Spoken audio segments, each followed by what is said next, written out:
మన చుట్టూ జరుగుతున్న సంఘటనలు ఎంత భయానకంగా భీతావహంగా ఉన్నాయి అని అంటే, నమ్మకత్వం ఎక్కడ దొరుకుతుందో తెలియని పరిస్థితుల్లో మనం ఉన్నాం. నమ్మకం ఎక్కడుంది? దేన్ని నమ్మాలి, ఎవరిని నమ్మాలి? నమ్మకం అనేది దాని మీద ఒక నిరీక్షణ అనేది కోల్పోయిన పరిస్థితుల్లో మనమంతా ఉన్నాం. అయినా సరే మనం దేవుని ఎదుట ఉన్నాం, దేవుని సన్నిధిలో ఉన్నాం. దేవుడు చూస్తున్నాడు అనే భయంతో కాలాన్ని కొనసాగించుకోగలిగితే, దేవుడు చూస్తున్నాడనే భయంతో విశ్వాస జీవితాన్ని కనుక కొనసాగించుకోగలిగితే దేవుని ఎదుట మెప్పు ఘనత పొందుతాం. బహుశా మనుషులు మనల్ని గౌరవించకపోవచ్చు, మనుషులు మనల్ని గొప్ప వ్యక్తులు అని అనుకోకపోవచ్చు. అక్కర్లేదు కూడా, అసలు ఆ కోరిక కూడా మనకు అవసరం లేదు. మనుషులు ఎవరో మనల్ని గొప్పవాళ్ళు అంటారని, మనుషులు ఎవరో మనల్ని మంచివాళ్ళు అంటారని అలాంటి ఆలోచన కానీ అలాంటి కోరిక కానీ మనకు అక్కర్లేదు. ప్రభు ఉన్నాడు చాలు అనే భావంతో కొనసాగితే మంచిది. మత్తయి రాసిన సువార్త 5వ అధ్యాయం 8వ వచనంలో నుంచి మన వాక్యాన్ని చదువుకుందాం. మత్తయి సువార్త 5వ అధ్యాయం 8వ వచనంలో ప్రభువారు ధన్యతల గురించి చెప్పబడిన ఈ సందర్భంలో చెప్పబడుతున్న మాట, హృదయశుద్ధి గలవారు ధన్యులు, వారు దేవుని చూచెదరు అనే మాటను చూస్తాం. హృదయ శుద్ధి. ఈ దినాన్న మనిషి అన్న ప్రతి ఒక్కడికి కావాల్సింది ఏంటంటే హృదయ శుద్ధి. అతడు పాస్టరా, విశ్వాస, లేకపోతే సంఘ పెద్ద విశ్వాస, సీనియర్ మోస్ట్ విశ్వాస, ఇంకెలాంటి వాడు అన్న విషయం పక్కన పెట్టేస్తే మనిషి అన్న ప్రతి ఒక్కడికి కావాల్సింది ఏంటంటే హృదయ శుద్ధి. హృదయం అన్నింటికంటే మోసకరమైంది, అది ఘోరమైన వ్యాధి కలదని మనం చదువుతాం. చెడ్డవన్నీ మనుషుల హృదయంలో నుంచే బయటకు వస్తాయి అని వాక్యంలో చదువుతున్నాం. కనుక హృదయాన్ని శుద్ధి చేసుకోవటం అనేది ఎంతో ప్రాముఖ్యమైనది విశ్వాస జీవితానికి. మనకి ఇష్టమైనా లేకపోయినా, మన ప్రమేయం ఉన్నా లేకపోయినా అంతరంగంలో పాపము కొనసాగటం అనేది సర్వసాధారణం. మరో మాట చెప్పనా, నేను చాలాసార్లు ఇదొక నినాదంలాగా చెబుతూ వచ్చింది ఏంటంటే, బావి ఎలాగూ నీటి ఓటో మానవుడి యొక్క అంతరంగం కూడా అలాగే పాపపు ఓట. పాపపు ఉత్పత్తి, పాపపు కర్మాగారం, పాపం తయారయ్యే స్థలం ఏంటో తెలుసా? మానవుడి యొక్క హృదయం. అది నేనైనా నువ్వైనా మనమందరం ఎవరమైనా సరే. కర్మాగారం అంటే తయారీ అయ్యే ఫ్యాక్టరీ. పాపాన్ని తయారు చేసే ఫ్యాక్టరీ ఎక్కడుందో తెలుసా? ఎక్కడుందనుకుంటున్నారు? లోకంలో ఉంది పాపం అనుకుంటున్నారా? కాదు, మన లోపల తయారవుతుంది ఏ పాపమే. లోపల నుంచే బయటకు వస్తుంది. అందుకని యేసుక్రీస్తు ప్రభు ఏమన్నాడంటే, ఏ మనిషి అయినా బయట నుంచి లోపలికి తీసుకునే దాన్ని బట్టి మనిషి అపవిత్రుడు కాడు. ఒకవేళ చెడిపోయిన ఆహార పదార్థాలు తింటే జబ్బు పడతాం, అనారోగ్యం అవుతుంది తప్ప తినే ఆహార పదార్థాల వలన మనిషి అపవిత్రుడు కాడు. కానీ మనిషి లోపల నుంచి బయటకు వచ్చే దానిని బట్టి మనిషి అపవిత్రుడు అవుతాడు అని చెప్పాడు. మార్కు రాసిన సువార్త 7వ అధ్యాయం 15వ వచనంలో చదువుతున్నాం, చూడండి. వెలుపలి నుండి లోపలికి పోయి మనుష్యుని అపవిత్రునిగా చేయగలిగినది ఏదీ లేదు, కానీ లోపలి నుండి బయలు వెళ్ళునవే మనుషుని అపవిత్రునిగా చేస్తుంది అని అన్నాడు. లోపల నుంచి బయటకు వచ్చే దానిని బట్టి మనిషి అపవిత్రుడు అవుతాడు తప్ప బయట నుంచి లోపలికి పోయే దానిని బట్టి మనుషుడు అపవిత్రుడు కాడు. అంటే ఏ ఆహార పదార్థం ఇక్కడ మాట్లాడుకోవాల్సింది, బీడీ, చుట్ట, సిగరెట్, గుట్కా ఇవి కాదంటే అవి ఆహార పదార్థాలు కావు. సహజంగా అవి నిషేధింపదగినవే. పదార్థాల గురించి మాట్లాడుతున్నాం, అందున ఆహార పదార్థాల గురించి మాట్లాడుతున్నాం. కాబట్టి మనం అనుకున్నంత మంచి వాళ్ళమేం కాము. దేవుని వాక్యానికి లోబడకపోతే, దేవుని వాక్యానికి విధేయత చూపకపోతే, దేవుని వాక్యాన్ని అనుసరించి నడవకపోతే మనమే కాదు, ఈ భూమి మీద ఎవడ నీతిమంతుడు కాదు. బైబిల్ ఎప్పుడు తప్పు కాదు. రోమపత్రిక 3:23 ఏం చెప్తుంది? ఏ భేదము లేదు, అందరూ పాపం చేసి దేవుడు అనుగ్రహించే మహిమ పొందలేకపోతున్నారు అని అన్నాడు. అదే రోమపత్రిక 3వ అధ్యాయం 11 వచ్చిన ఏమంటాడు? ఒక్కడును లేడు నీతిమంతుడు, ఒక్కడు కూడా ఈ భూమి మీద లేడు, ఇంక్లూడ్ మై సెల్ఫ్, నేను కూడా దాంట్లో కలుపుకొని మాట్లాడుతున్నాను. యేసయ్య మనల్ని నీతిమంతులుగా చేస్తే నీతిమంతులమయ్యాం తప్ప మనంతటి మనం నీతిమంతులం కాము, ఎప్పటికీ కాలేము. బుద్ధిపూర్వకంగా కూడా మనం నీతిమంతులం కాము, ఆలోచన పరంగా కూడా మనం ఎవరో నీతిమంతులం కాము. మిత్రులారా, ఇంత ఓపెన్గా మాట్లాడటం వల్ల మనుషులకి ఏమనిపిస్తుంటుంది అని అంటే, ఓహో అంతేనా, అయితే అందరూ పాపులే అయినప్పుడు నేను ఒక్కడిని పాపం చేస్తే ఏంటి, ఇది ఇంకా చులకన భావన కలుగుతుంది చాలామంది జీవితం. ఓహో అందరూ నీతిమంతులు కారా, అయితే నేను ఒక్కదాన్ని ఏదో పొరపాటు చేస్తే తప్పేంటి అనే భావం. నేను చెప్పేది ఏంటి అని అంటే, దేవుడు ఈ భూమి మీద నువ్వు ఒక్కడవే ఉన్నట్టుగా భావిస్తూ చూస్తున్నాడు. ప్రతి ఒక్కరికి ఒక్కడే ఉన్నట్టుగా భావిస్తున్నాడు. అంటే ప్రతి ఒక్కరి పట్ల ఒక ప్రత్యేకమైన శ్రద్ధ కలిగి ఉండటానికి ప్రయత్నం చేస్తున్నాడు. ప్రతి విశ్వాసి హృదయం సంబంధమైన ఆలోచనతోనే జీవితాన్ని కొనసాగించవలసిన అవసరం ఉంది. ప్రతి విశ్వాసి హృదయాన్ని శుద్ధి చేసుకునే మార్గం నుంచే కొనసాగవలసిన అవసరం ఉంది. ఆయన ప్రత్యక్షత పొందటం అంటే ఆయన చూడటమే. అందుకని హృదయ శుద్ధి కలిగిన వారు ఎవరిని చూస్తారన్నాడు? దేవుణ్ణి చూస్తారు అని చెప్పాడు. ఆయన ప్రత్యక్షత అణువణువున మనం పొందాలి. బహుశా నేను నిన్ను మోసం చేసి నువ్వు నన్ను మోసం చేయొచ్చు, కానీ మనం అందరం కలిసి దేవుణ్ణి ఎప్పటికీ మోసం చేయలేమనే మాట నిజం. ఈ మాటను మాత్రం మనం దృష్టిలో పెట్టుకోవాలి. ఈ మాట మాత్రం మనం దృష్టిలో ఉంచుకోవాలి. పైకి బాగున్నట్టుగానే ఉంటూ, నీతిగా ఉన్నట్టుగానే ఉంటూ, యథార్థంగా ఉన్నట్టుగానే ఉంటూ, మంచిగా మాట్లాడుతున్నట్టుగానే ప్రవర్తిస్తూ వస్తే ఒకవేళ దేవుడి దగ్గర ఒకనాడు అవి ప్రత్యక్షపరచబడితే, అందుకే అన్నాడు రక్షించబడిన ప్రతి ఒక్క వ్యక్తి ఈ భూమి మీదే పనిష్మెంట్ పొందుకోవాలి అని, ప్రతి వ్యక్తి ఈ భూమి మీదే జవాబు పొందుకోవాలి అని. ఆయనను గురించిన స్పర్శ లేని విశ్వాసి కాడు. ఆయనను గురించిన స్వరం వినలేని విశ్వాసి కాడు. స్వరం వింటం అంటే దర్శనం రావటం, కలల గంటం గురించి నేనేం మాట్లాడటం లేదు. ఆయన ప్రేరణ, ఆయన ఇచ్చే తలంపులు, ఆయన ఇచ్చే ఆలోచనలు అతి శ్రేష్టమైనవి. మిత్రులారా, ఈరోజు క్రైస్తవం ఎలా కొనసాగుతుంది అని అంటే, వ్యక్తిగతమైన హృదయ శుద్ధికి స్థానం ఇవ్వలేకపోతున్నాం. వ్యక్తిగతమైన ప్రార్థన సహవాసానికి మనం స్థానం ఇవ్వలేకపోతున్నాం. వ్యక్తిగతంగా ప్రభు సన్నిధికి సంబంధాన్ని కలిగి ఉండలేకపోతున్నాం. నేను ఏమంటున్నాను అంటే, పాస్టర్ని హైప్ చేయండి, పాస్టర్ని ఎత్తండి, పాస్టర్కి మొక్కండి అని చెప్పడంలా నువ్వు దేవునితో సరైన సంబంధం కలిగి ఉండు అంటున్నాను. పాస్టర్కి విలువనియండి, సరే విలువ ఇవ్వకపోవటం అనేది అది మీ వ్యక్తిగతం అయి ఉంటుంది. ఒకవేళ ఇవ్వకపోవటం అనేది మీ భక్తిలో నుంచి కలుగుతుంది. నేను దాని గురించి కూడా మాట్లాడటం లేదు. నీ వ్యక్తిగత జీవితంలో ప్రభువు పట్ల నీ వైఖరి గురించి నువ్వు ఆలోచన చేసుకోవాల్సిన అవసరం ఉంది. వ్యక్తిగత జీవితంలో ప్రభువు పట్ల నీ యొక్క ధ్యాస, ప్రభువు పట్ల నీ యొక్క ధ్యానం గురించి ఆలోచన చేయాలి. చార్లెస్ స్పర్జన్ అనే ఒక గొప్ప భక్తుడు ఏమంటాడంటే, నాకు ఎటు చూసినా సిలువే కనబడుతుంది అంటున్నాడు. ఆయన నాకు ఎటు చూసినా సిలువే కనబడుతుంది, ఎవరిని చూసినా నాకు ప్రభువే కనబడుతున్నాడు.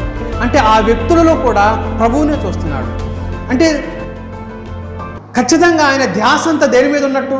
అందుకనే ఒక ఫిలాసఫర్ ఏమంటాడు అని అంటే, నీ దృష్టి మంచిదైతే నీకు కనబడే సృష్టి మంచిదవుతుంది అన్నాడు. నీ దృష్టి అంటే చూసే కోణం మంచిదైతే నీకు కనపడేది మంచిగానే కనబడుతుంది అని అన్నాడు. చూసే కోణం ఎక్కడ ప్రారంభమవుతుంది? బుద్ధిలో నుంచి ప్రారంభమవుతుంది. మొదట నా బుద్ధి మంచిది అవ్వాలి. నా బుద్ధి మంచిదైతే నా చూపు మంచిదవుతుంది. నా చూపు మంచిదైతే నేను చూసేదంతా కూడా ఏమవుతుంది? మంచిదిగా కనబడుతుంది. ఇదంతా ఎక్కడి నుంచి ప్రారంభమవుతుందంటే, ఒక మార్పు చెందిన హృదయంలో నుంచి ప్రారంభమవుతుంది మిత్రులారా. ఒక మార్పు చెందిన హృదయం.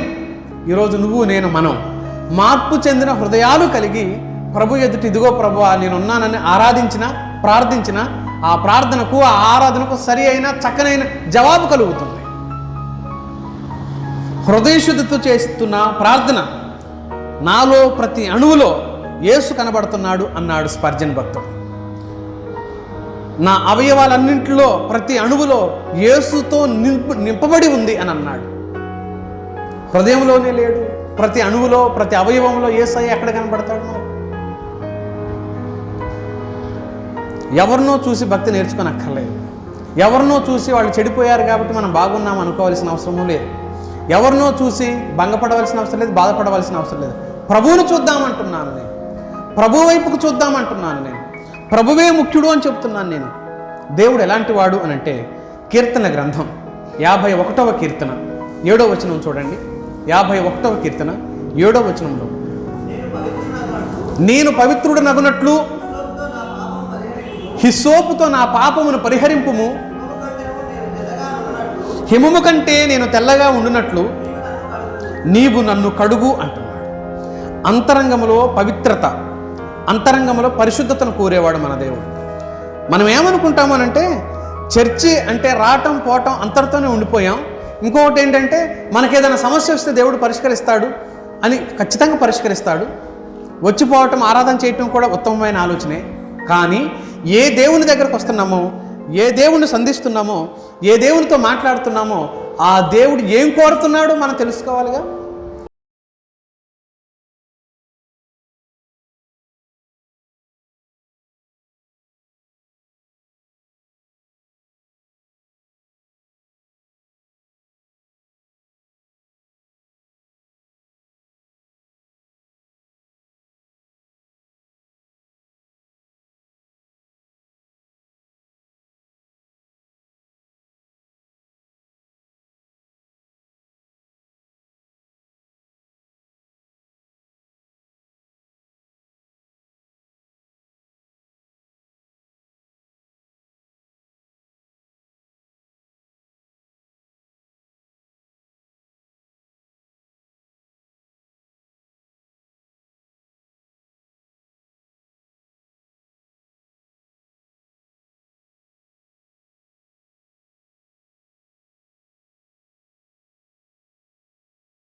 ఈరోజు శుభ్రం అయ్యాం, మళ్ళీ ఏమవుతుంది? శుభ్రం చేసాం హృదయాన్ని, రేపటికల్లా అది ఏమవుతుంది?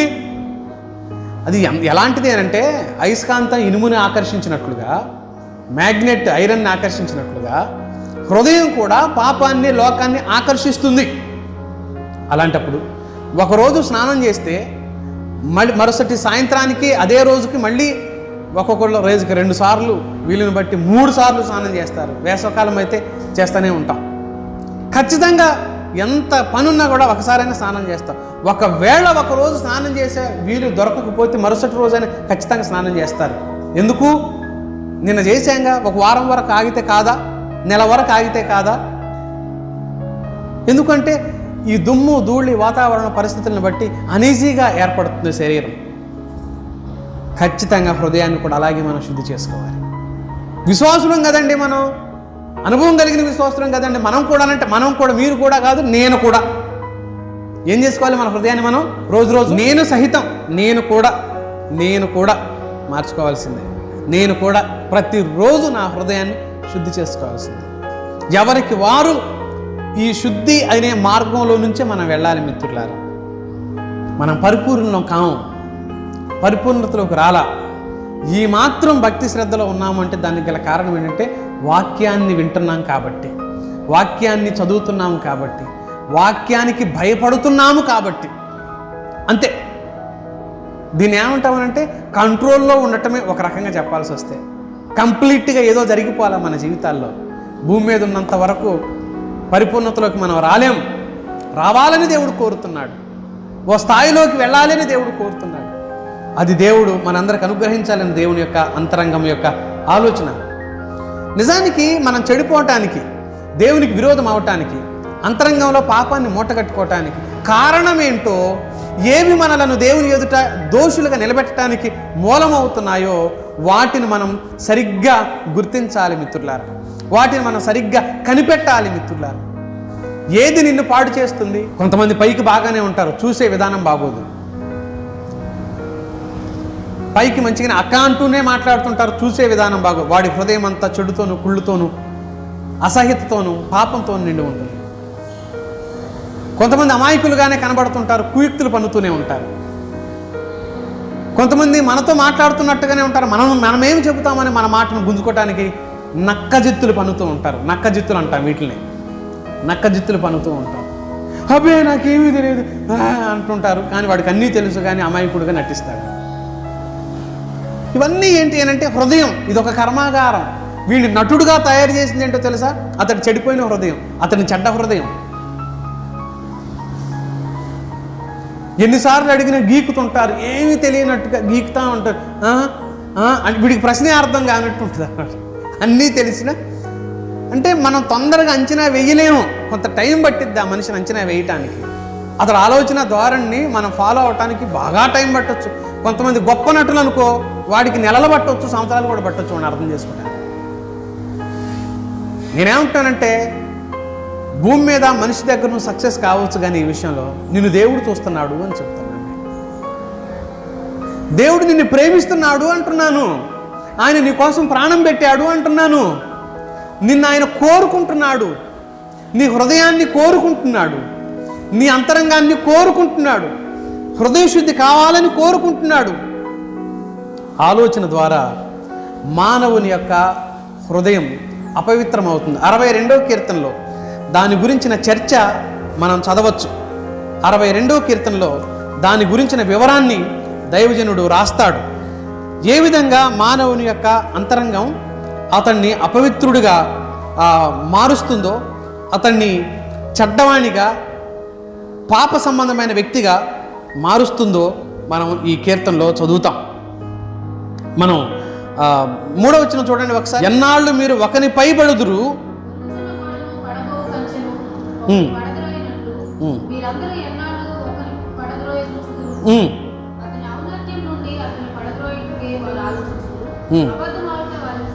అబద్ధమాడుట వారికి సంతోషము, వారు తమ నోటితో శుభవచనములు పలుకుచు అంతరంగములో దూషించుదురు. ఎలా ఉన్నారంట? నోటితో శుభవచనాలు పలుకుతున్నారు. అన్నా వందనాలు అన్నా అంటారనమాట. Brother praise Lord, sister praise Lord, అక్క ప్రైజ్ లార్డ్, అన్న ప్రైజ్ లార్డ్ అంటాం. లోపల ఏమనుకుంటారంట? ద్వేషిస్తారు, దూషిస్తారు. వారు నోటితో శుభవచనములు పలుకుదురు, అంతరంగంలో దూషించుదురు అంట. పాపం నేను నిన్ను తిడుతున్నాను అనుకో, నువ్వు నన్ను తిడుతున్నావు అనుకో, ఒకళ్ళకి తెలియకపోవచ్చు. మన ఇద్దరిని గమనించే ఆయన ఒక ఆయన ఉన్నాడా లేడా? చూస్తున్నాడా లేడా? అందుకనే దేవునికి భయపడ్డా. హృదయ శుద్ధి గల వారు ధన్యులు, వారు దేవుణ్ణి చూస్తారు అని చెప్పబడిన మాట. వారు దేవుణ్ణి చూస్తున్నారు, లేక దేవుని సహవాసాన్ని, దేవుని సన్నిధిని వాళ్ళు అనుభవిస్తారు. ద్వంద్వ వైఖరి లేకుండా ఉండటమే హృదయ శుద్ధిని చేసుకునే మార్గం మిత్రులారా. 86వ కీర్తనలో 11వ వచనంలో ఇలా చెప్తాడు. 86వ కీర్తన 11వ వచనం. యెహోవా, నేను నీ సత్యమును అనుసరించి నడుచుకున్నట్లు నీ మార్గము నాకు బోధింపుము. నీ నామమునకు భయపడినట్లు నా హృదయమును ఏకదృష్టి, నా హృదయమునకు ఏకదృష్టి కలుగజేయ అంటున్నాడు. ద్వంద్వ వైఖరి లేదు. కొంత లోకం, కొంత దేవుడు, కొంత పాపం, కొంత దైవికం, ఇలా కాదు. ఏకదృష్టి, ఒకే దృష్టి, అది దైవిక దృష్టి. దేవుణ్ణే చూచే దృష్టి, దేవుని వైపే చూచే దృష్టి, దేవుడే కావాలనుకునే దృష్టి. దేవుని ప్రేమించండి, దేవుని ప్రేమించడానికి నేర్చుకోండి, దేవునికి మొదటి స్థానం ఇవ్వటానికి నేర్చుకోండి. దేవుని ప్రేమిస్తే, దేవుని ప్రేమించేవారు ఎలా ఉంటారంట? యెహోవాను ప్రేమించేవారు బలము కలిగి ఉదయించే సూర్యునిలా ఉంటారు అనంట. దేవుని ప్రేమిస్తే ఏం జరుగుతుందంట? రోమా 8:28 సమస్తము సమకూడి జరుగుతుంది అని చెప్పాడు. దేవుని ప్రేమిస్తే ఏం కలుగుతుంది? అద్భుతమైన దేవుని యొక్క సందేశం, దేవుని వాక్యం అర్థం చేసుకోవడానికి ప్రయత్నం చేయగలిగిన ప్రతిసారి దైవిక దీవెనలు, పరలోకపు ఆశీర్వాదాలు మనం పొందుకోగలుగుతాం. దేవుని ప్రేమించే వారి కోసం దేవుడే సిద్ధపరుస్తున్నాడు. తమ ప్రజలకు, తమ పిల్లలకు ఏం కావాలో ఆయన సిద్ధపరుస్తున్నాడు. ఆకాశ పక్షులను చూడండి, అవి విత్తవు, కోయవు, కొట్లలో కూర్చుకొనవు. వాటి కొరకు దేవుడే సమకూరుస్తున్నాడు కదా. వాటికంటే మీరు శ్రేష్ఠులు అంటారు. వాటికంటే మనం శ్రేష్ఠులం. మన అక్కరలు ఆయనకు బాగా తెలుసు, మన అవసరతలు ఆయనకు బాగా తెలుసు, మన కష్టాలు ఆయనకు బాగా తెలుసు. ఈ జీవనం కొనసాగించడం అంత ఈజీ ఏం కాదు. మానవుడిగా ఈ భూమి మీద బ్రతకడం అందరికీ ఈజీ కాదు. ధనవంతులుగా పుట్టిన వాళ్ళకి, ఒకవేళ వాళ్ళ స్థాయిలో వచ్చే వాళ్ళ సమస్యలు వాళ్ళకే ఉంటాయి. ఈజీ ఏం కాదు. అయినా సరే ఈ జీవన విధానాన్ని కొనసాగే క్రమంలో, ఈ జీవన విధానాన్ని కొనసాగించుకునే క్రమంలో కష్టాలే, శ్రమ పడవలసిందే, శ్రమతోనే కాలాన్ని కొనసాగించాల్సిందే. అయినా అందులో దైవిక ఆశీర్వాదం దేవుడు మనకు దాచిపెట్టాడనే విషయాన్ని కూడా జ్ఞాపకం చేస్తున్నాం.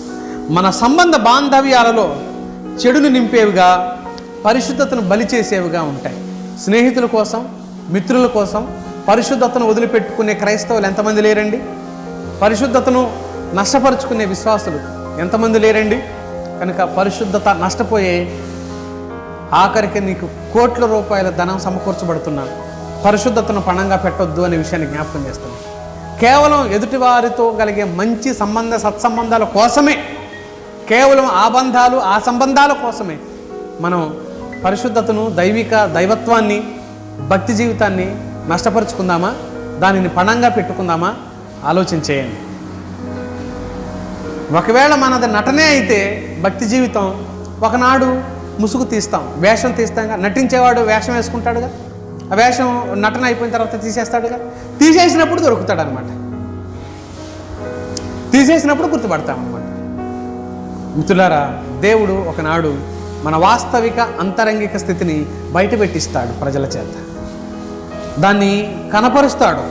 అందుకని మొదటి కీర్తనలో అన్నాడు, దుష్టుల ఆలోచన చొప్పున నడవక, పాపుల మార్గమున నిలువక, అపహాసకులు కూర్చుండు చోట కూర్చుండకంటే అట్టవారితో స్నేహమే చేయొద్దు అన్నాడు. మన స్నేహాలు అలాంటి వ్యక్తులతో ఉండాలి అనే దేవుని ఉద్దేశం. ఉండొద్దు అని, అలాంటి వ్యక్తులతో సహవాసం చేయొద్దు అని ఇది నాన్న మనం గుర్తించాలి.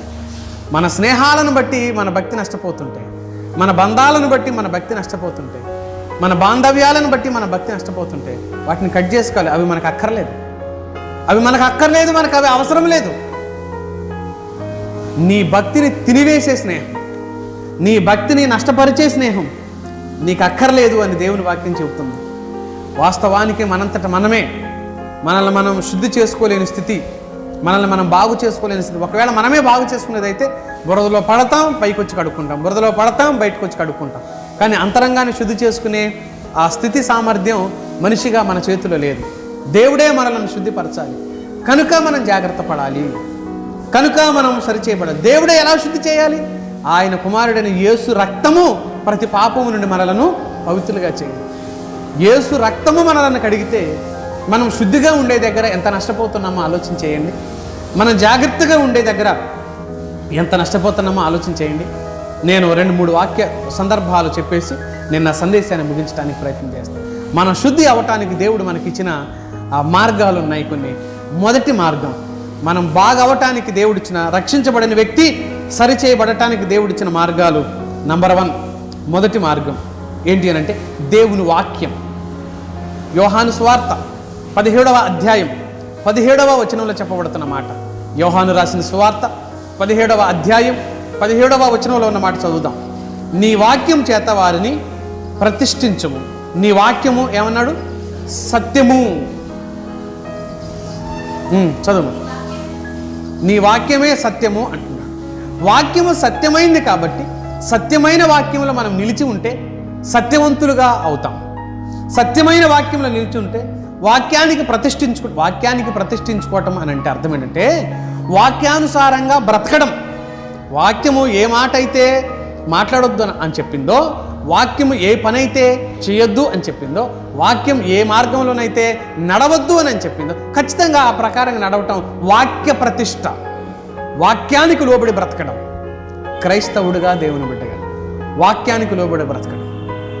ఈ రోజున సగటు క్రైస్తవులలో ఎంతమంది వాక్యానికి లోబడి బ్రతికే వాళ్ళు మనకు తెలుసు? ఖచ్చితంగా ఈ బోధకుడు, ఖచ్చితంగా ఈ సంఘ పెద్ద, ఖచ్చితంగా ఈ సహోదరి, ఈ సహోదరుడు వాక్యాన్ని అనుసరించి నడుస్తున్నారు అనుకునే వాళ్ళని ఎంతమందిని చెప్పగలుగుతాం మనం? ఒకవేళ మనం ఎవరినైనా అనుకున్నా, ఏదో సందర్భంలో అనుకున్నా, విశ్వాసుల గురించి అనుకున్నా, సంఘ పెద్దల గురించి అనుకున్నా, బోధకుల గురించి అనుకున్నా, స్వార్థికుల గురించి అనుకుంటాం కూడా. కొన్నిసార్లు అనుకున్నాక ఏదో ఒక రోజు వాస్తవం బయటపడ్డప్పుడు మనం అనుకుంటాం, అరే ఈయన నేనేమనుకున్నానంటే ఈయన చాలా గొప్పోడు అనుకున్నా, దేవుడు అసంటోడు అనుకున్నా. కానీ ఏం జరిగింది? అది కాదే, అలాగే లేదే, మోసపోతుంటాం. అలా మోసపోయే సందర్భాలు అనేకాలు ఉంటాయి. మిత్రులారా, నిజంగా మనలో వాక్యం నిలిచి ఉంటే నటన అక్కర్లేదప్పుడు. సత్యము కదా వాక్యము. మనం సత్యవంతులుగా అయిపోతాం. ఒకనాడు మనల్ని గుర్తించిన వాడు మరునాడైనా గుర్తించే అవకాశం ఉంటుంది. సాక్ష్యమై నిలబడటానికి మన బ్రతుకే సాధనమై ఉంటుంది. సాక్ష్యమై నిలబడటానికి మన జీవితమే సాధనమై ఉంటుందనే విషయాన్ని చెప్పడానికి నేను చాలా సంతోషపడుతున్నాను మిత్రులారా. యేసుక్రీస్తు ప్రభువారు తన శిష్యులతో మాట్లాడుతూ చెప్పిన మరో సందర్భాన్ని యోహాను సువార్త 15వ అధ్యాయం 3వ వచనంలో చూద్దాం. 15వ అధ్యాయం 3వ వచనం. నేను మీతో చెప్పిన మాటను బట్టి మీరిప్పుడు పవిత్రులై ఉన్నారు. నా యందు నిలిచి ఉండుడి, మీ యందు నేనును నిలిచి ఉందును అని అంటున్నాడు. దేవుని మాట మనలోకి చేరితే, దేవుని మాట మనలోకి వెళితే, దేవుని మాట మనలో నిలిచి ఉంటే మనం ఏమవుతామంటున్నాడు? పవిత్రులం అవుతాము అని అన్నాడు. దేవుని మాట నిలిచి ఉంటే పవిత్రులం అవుతాం. దేవుని మాట నిలిచి లేకపోతే, వాక్యము మనలోకి రాకపోతే పవిత్రులం కాలేం. 119వ కీర్తన 140వ వచనంలో ఇలా ఉంది. 119వ కీర్తన 140వ వచనం. దేవుని మాట ఎలాంటిదంట? నీ మాట మిక్కిలి స్వచ్ఛమైంది. మనుషుల మాట స్వచ్ఛమైనవి కావు, నా మాట కూడా అని ఇంత ధైర్యంగా ఎందుకు చెప్తున్నాను అని అంటే, మీ దృష్టి మనుషుల వైపు కాదు మరలాల్సింది, దేవుని వైపు మరలాలని చెప్తున్నాను నేను. నిజంగా బాధకుడు ఎవడు కూడా నా మాట కూడా అని చెప్పుకోడు. అటు చెప్పుకుంటే పట్టించుకోరు విశ్వాసులు బాధకుల్ని. నా మాట అంటే ఏంటనుకున్నారు అని అన్నారు అనుకో, అప్పుడు అమ్మో అయ్యగారు అంటారు. వాడి బ్రతుకులు మార్పు రాదు. అప్పుడు ఏం జరగాలి? నా మాట కూడా దేవుని మాటతో సమానమైంది కాదు. నేనెవరినే? After all we are dust. మనమంతా కూడా దుమ్మే, మనమంతా కూడా మట్టే. మనం మాట్లాడిన 1000 మాటలు కూడా దేవుని ఒక చిన్న మాటతో ఏమాత్రం సరితోగో. దేవుని మాట స్వచ్ఛమైంది, అందులో కల్తీ లేదు. దేవుని మాటను అనుసరించి నడిచిన వాడు ఎప్పటికీ నశించడు. మరి మనుషుల మాటలు విని మోసపోయిన వాళ్ళం ఉన్నామా లేమా? మంచి వాళ్ళని చెప్పబడుతున్న వారి మాటలు విని మోసపోయిన వాళ్ళు లేరా? నష్టపోయిన వాళ్ళు లేరా? ఎందుకంటే ఆయన దేవుడు కాదు కాబట్టి అంతకుమించి మాట్లాడాల్సిందేం లేదు. మిత్రులారా, దేవుని మాట ఎలాంటిదంటే మళ్ళీ చదువు. నీ మాట మిక్కిలి స్వచ్ఛమైనది, అది నీ సేవకునికి ప్రియమైనది అంటున్నాడు. స్వచ్ఛమైన మాట దేవుని మాట. దేవుని మాటల్లో నిలిచి ఉండటానికి మనం ప్రయత్నం చేయాలి. ఆ వాక్యం ఏం చేస్తుందో తెలుసా? వాక్యము చేత ఉదక స్నానం. ఎఫెసీ పత్రిక 5వ అధ్యాయం 27వ వచనం. వాక్యము చేత ఉదక స్నానము చేత దానిని సంఘమును దేవుడు పవిత్రపరిచే మొట్టమొదటి మార్గం ఏంటో తెలుసా? వాక్యములో ఎక్కువగా ఎవరైతే కాలము గడుపుతారో వాక్యముతో ఎవరైతే సమయాన్ని గడుపుతారో వారు ఏమయ్యే అవకాశం ఎక్కువగా ఉంది? పవిత్రులయ్యే అవకాశము ఎక్కువగా ఉంది. వాక్యము ఏం చేస్తుంది? మనిషిని స్నానము చేయిస్తుంది, శుభ్రపరుస్తుంది అన్నాడు. కొంతమంది దేవుని పిల్లలకు కూడా, అంటే విశ్వాసులకు కూడా వాక్యం అంటే ఇష్టం ఉండదు. 20 నిమిషాలు దాటిందనుకో,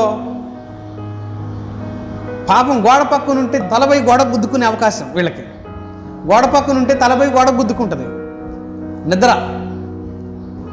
వీళ్ళు ఏం చేస్తారంటే నిద్ర వచ్చినప్పుడు ఇలా అని ఇటు అంటుంటారు మళ్ళీ. అంటే ఎవరైనా చూశారనుకో, బోధకుడు చెప్పే మాట బాగా విని అవును అంటున్నారేమో అనుకోవాలని కునికిపాట్లు వచ్చినప్పుడు కునికిపడి అవును అన్నట్టు ఊపుతుంటారు మళ్ళీ.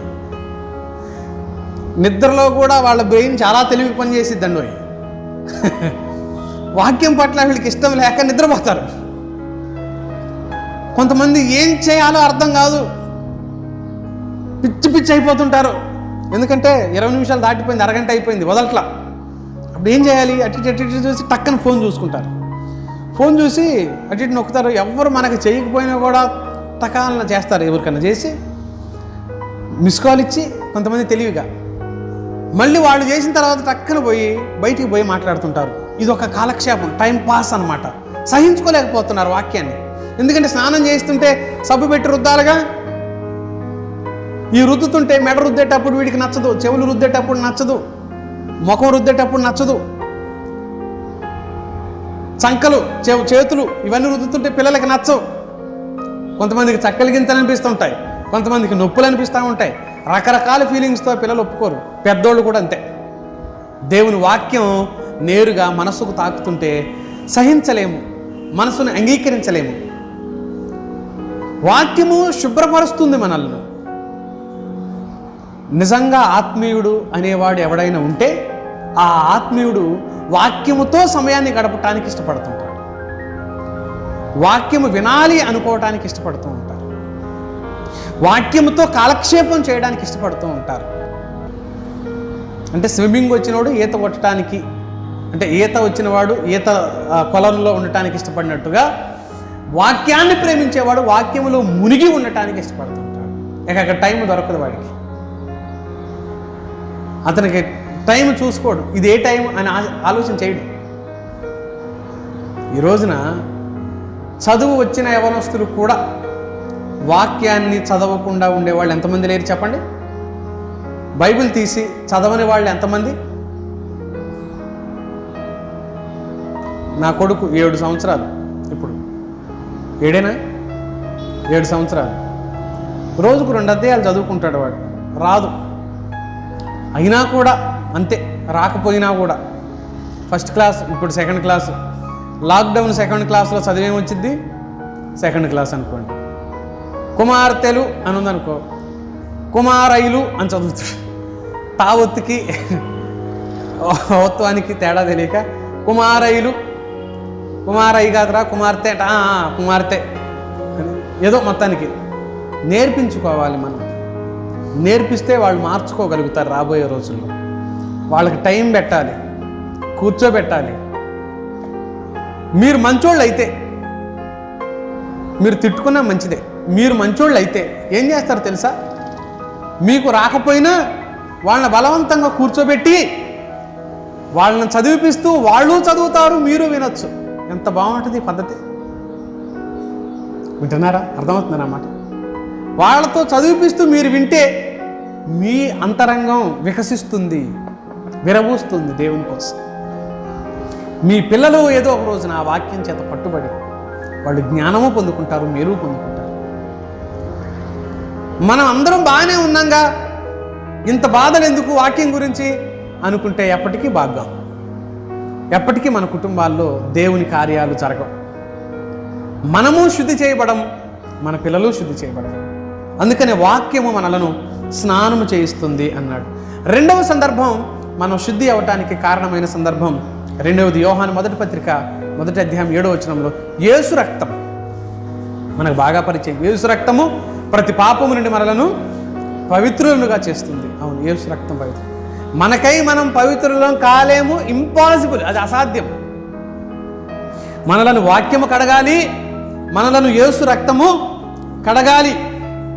హెబ్రీ పత్రిక 9వ అధ్యాయంలో చదువుతాం 14వ వచనంలో, వాక్యము మనస్సాక్షిని కూడా శుద్ధి చేస్తుంది అని అన్నాడు. మనస్సుని అంటే దురాలోచన కలిగిన మనస్సు మనది. మంచి ఆలోచన చెయ్యం. నాది నాకు అనే స్వార్థపూరితమైన ఆలోచన కలిగిన వ్యక్తులము మనం.